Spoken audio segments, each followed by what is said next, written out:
Hello everyone, welcome to my channel.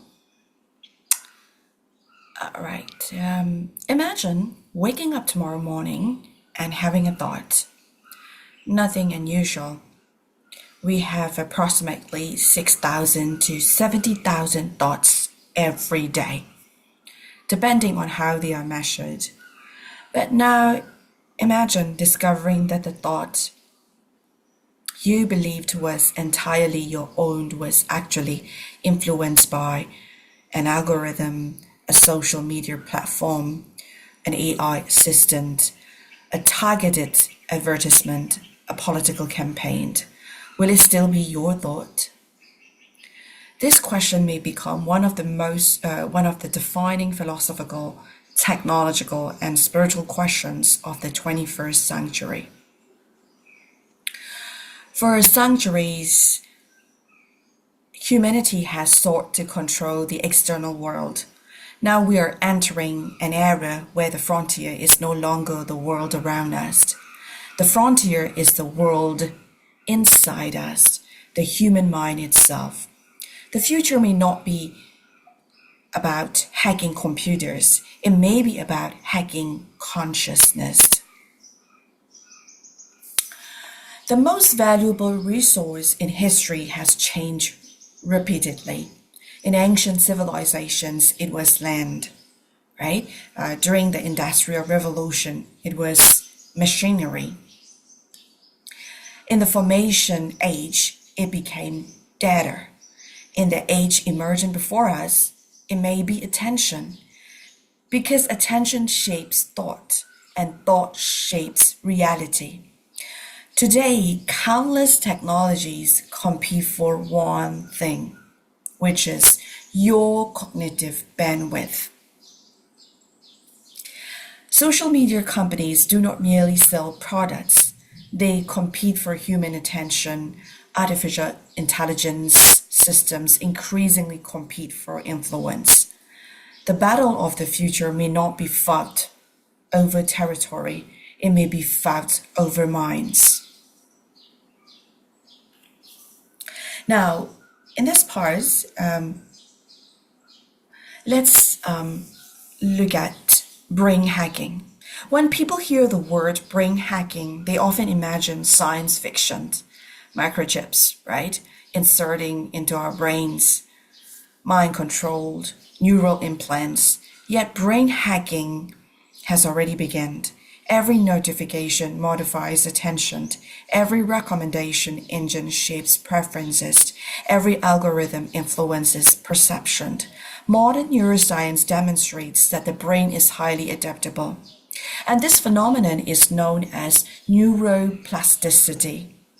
The brain rewires itself based on repeated experiences. What we repeatedly see becomes familiar. What becomes familiar often becomes believable. What becomes believable often becomes behavior. The battle for the future is increasingly a battle for mental formation. Historically, influence involved persuasion. The future may involve prediction. Artificial intelligence systems increasingly learn what you read, what you watch, what you feel, what you desire, what captures your attention. As predictive systems enhance, they may become capable of anticipating decisions before individuals consciously make them. And this creates a profound question. If a machine can predict your choice with high accuracy, how free are your choices? And this issue is not merely technological, it is philosophical. It concerns human freedom itself. Now, nowadays, we've seen the rise of neurotechnology. Consider technologies currently being developed: brain-computer interfaces, neural implants, cognitive enhancement systems, memory restoration technologies, thought-controlled devices, and these innovations offer extraordinary possibilities. And what they are going to do is they might help paralysis patients communicate, blind individuals regain aspects of sight, neurological disorders become treatable, human suffering decreased. These developments represent remarkable expressions of human creativity, yet every powerful technology creates new ethical questions. If we can repair thoughts, consider this. If we repair, right? If we can repair thoughts, can we also alter thoughts? If we can enhance memory, can we manipulate memory? If we can read neural signals, who owns those signals? The future challenge is not whether we can do these things. The challenge is whether we should. Now, when we look at it in the Bible, where we can see the Bible and the battlefield of the mind. So long before neuroscience existed, Scripture recognized that the mind is a battlefield. And the Apostle Paul writes that in Romans 12:2, which is be transformed by the renewing of your mind. So we got to notice the emphasis. Transformation begins in the mind. The Bible and the Word of God consistently presents human thought as profoundly influential. Actions originate in beliefs, and beliefs originate in thoughts, and thoughts shape destiny. And this biblical insight aligns remarkably with modern neuroscience. Both recognize that repeated patterns of thought reshape human behavior. So, who forms the human mind? We could ask this question. One of the central questions of the future may be who gets to shape human consciousness. Historically, the primary influences were family, community, education, faith traditions. Today, there are also additional forces to be added on, which also have emerged.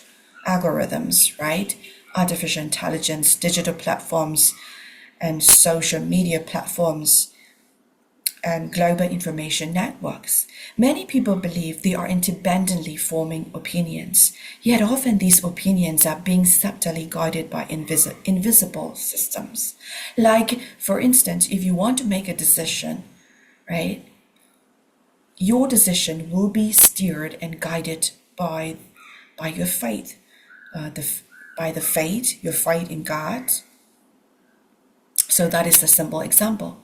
And the future danger is not overt mind control. The future danger is unnoticed influence. The most effective manipulation is the manipulation people do not recognize. So now, what is the artificial intelligence and cognitive dependency? As now AI becomes increasingly capable, another risk emerges, not malicious control, dependency. Why do we memorize information if AI remembers everything? Why analyze data if AI can process it instantly? Why write if AI can generate content? And these conveniences offer genuine benefits, yet they also create a challenge. Human capacities grow stronger through exercise. Just as muscles weaken when unused, cognitive abilities may weaken when consistently outsourced. Something deep, something profound, right? So if we are consistently outsourced by the AI, we're no longer thinking with ourselves, there must be a problem. And the future challenge is learning to partner with intelligence without surrendering intelligence. Technology should amplify human thinking, not replace it. Human thinking and human brain is irreplaceable. And the biblical concept of wisdom. Now, when we look at it in the Bible distinguishes between knowledge and wisdom. Knowledge is possessing information. Wisdom is properly applying information. Artificial intelligence may accumulate immense knowledge. Wisdom remains uniquely human and spiritual. Now, when we look at it in Proverbs 9:10, well, I'm sure you know this, and some of you have already memorized it by heart. The fear of the Lord is the beginning of wisdom.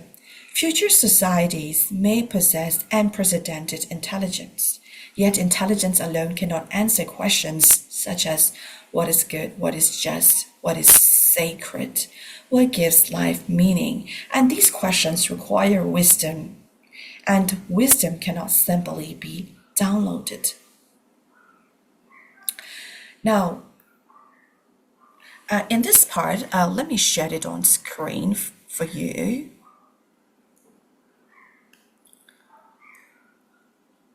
I just want to write this word for you. So let me use the whiteboard.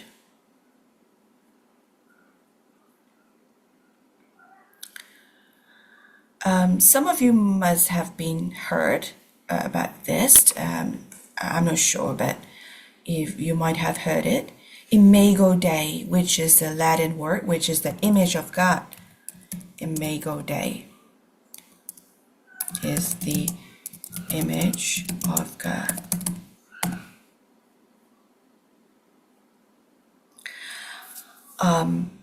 The Bible teaches us that, right, the humanity is created in the image of God. And the doctrine, often called Imago Dei, provides a powerful framework for the future. Human beings are not merely biological computers. Hello, they are not merely collections of neurons. They possess dignity, moral agency, creativity, and spiritual capacity. This distinction becomes increasingly important as technology advances. If human beings are only machines, then optimization becomes the highest goal. So I'm going to close the sharing. If human beings bears the image of God, right, then dignity becomes the highest priority. Future neurotechnologies must never forget this principle. The value of a person cannot be reduced. The value of the principle, okay, cannot be reduced to the efficiency of a brain. So this is the question that you could also answer. What shapes your mind? So the greatest threat may not be neural implants, it may not be AI, it may not be algorithms. The greatest threat may be surrendering intentional control over what shapes our thinking. Every day we are being formed by something. Media forms us. For me, the Word of God formed me, and relationships form us. Education forms us, culture forms us, faith forms us. The question is not whether we are being shaped. The question is by whom and toward what purpose. And it says in 1 Corinthians 10, verse 5, the Apostle Paul instructs the believers that take captive every thought. This is not merely a spiritual command. It is profound. It is a profound philosophy of mental stewardship. The future belongs not to those who possess the most information. It belongs to those who can govern their minds amid overwhelming information. It's like guarding your heart, guarding your mind.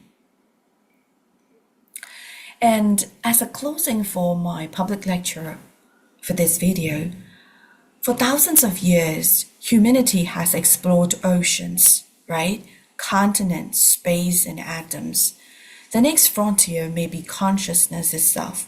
We're approaching an era in which thoughts may be influenced and hence predicted decode it, and perhaps even modify in ways previous generations could scarcely imagine. Means barely imagine. The question is not whether technology will become more powerful. It will. It will, absolutely. The question is whether human wisdom will grow alongside technological power. The future may give us the ability to connect brains to machines, but no technology can answer the deepest questions. What is truth? What is goodness? What is love? What is agape? What is purpose? What is the destiny of humanity?